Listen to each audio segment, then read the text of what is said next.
Hello అండి. Welcome back to my channel. ఈరోజు వచ్చేసి గండిపేట మైసమ్మ తల్లి టెంపుల్‌కైతే వెళ్ళామటండి. యాక్చువల్లీ జనవరి 1న ఎళ్ళాము.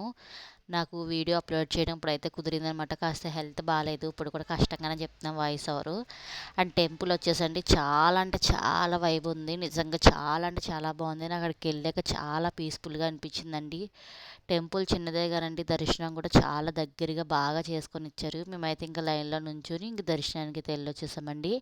ఇంక బయట పోచమ్మ తల్లి టెంపుల్ ఉంటే అది దర్శనం చేసుకొని, విఘ్నేశ్వరుడికి నమస్కారం చేసేసుకొని, ఇంకా బయటంతా ఒకసారి అలా చూసేసుకొని, ఇంక బయట ధ్వజస్తంభంలాగా ఏదో ఉందండి. సంథింగ్ అది కూడా నాకు తెలీదు. అక్కడ కూడా దండం పెట్టుకొని, ఇక్కడ ఏదో బావుంది.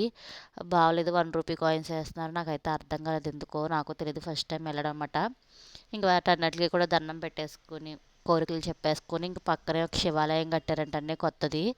ఇంకా దానికైతే వెళ్ళాము. ఇంకా శివాలయం వచ్చేసరికి అయితే చాలా అంటే చాలా పెద్దదుందండి. చాలా బావుంది. ఇప్పుడే జరుగుతుందండి వర్క్ అంతా కూడాని. పెయింటింగ్స్ కంప్లీట్ చేస్తున్నారు. ఇంకా చేయలేదు. ఇంకా శివాలయం లోపలికొచ్చేసరికి చాలా పీస్‌ఫుల్‌గా ఉందనమాట. ఇక్కడ ముక్తేశ్వర స్వామిగా వెలిసారండి. అండ్ వరుసగా 3 అయితే ఇలా ఉన్నాయండి. విఘ్నేశ్వరుడు, శివుడు అండ్ పార్వతీదేవి. అండ్ టెంపుల్ వచ్చేసి కూడా చాలా అంటే చాలా క్లీన్‌గా మెయింటైన్ చేస్తున్నారు. అండ్ ఎవరైనా సరే అక్కడికెళ్తే ఒకసారి ఈ టెంపుల్ కూడా విజిట్ చేయండి.